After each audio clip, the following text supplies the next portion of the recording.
individual, very, putting on an appearance that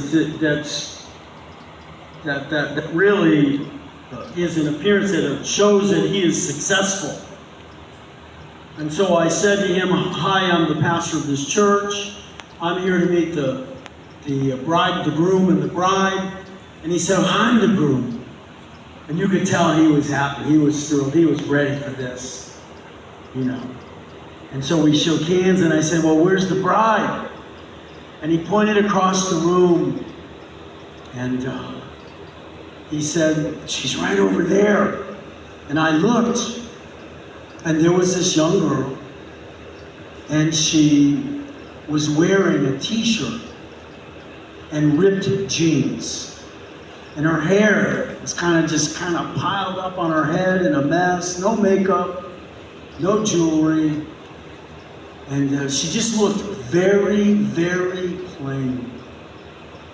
And I'm looking at her, and I'm looking at him. And I'm trying to put them together. And I'm thinking to myself, wow, she must have a great personality. And I'm thinking also, she's going to be up all night long getting ready for this wedding. Because it looks to me like she has a lot of work to do. And so the next morning, the limousine pulls up with the bride in it. The door opens. And she steps out. And she's stunning. She's beautiful. Her wedding gown was beautiful. Her hair and her makeup. I thought, wow, what a transformation.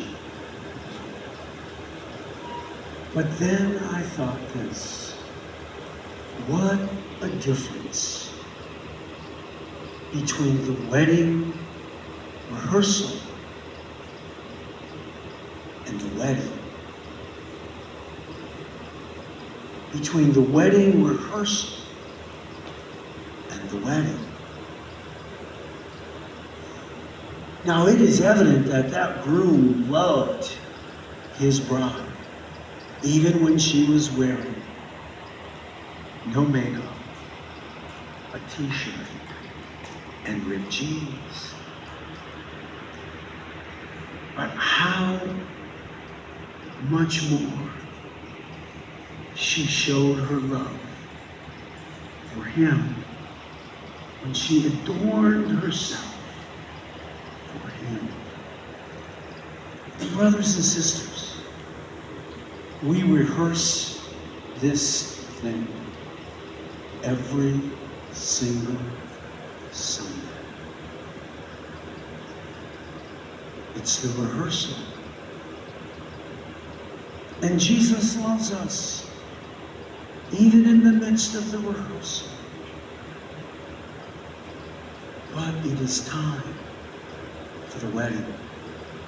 It is time for we, the bride, to adorn ourselves for our bridegroom by embracing the work of the mission to which we have been called.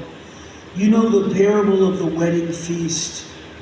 And the context behind this parable is that in many cultures of Jesus' time, when a king's son or daughter would be married, this was a huge event.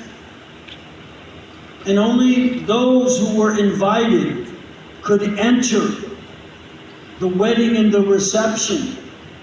And the wedding invitation that was often given to those who were invited was a brand new set of wedding clothes. That's how you entered the wedding. And Jesus said when the king came to look over the dinner guests, he saw a man there who was not dressed in wedding clothes. And he said to him, "Friend, how did you come in here without wedding clothes?" And the man was speechless. And so they bound him and they tossed him out. Brothers and sisters, it's time in this generation for us to adorn ourselves for our bridegroom. He's coming back. He's coming back for a church in all her glory. He's not coming back for us wearing a t-shirt and a ripped pair of jeans, but he's coming back for a bride who has made herself ready. Let us rejoice and be glad and give the glory to him, for the marriage of the Lamb has come, and his bride has made herself ready. And it was given to her to clothe herself. To clothe herself. This is something we must do. To clothe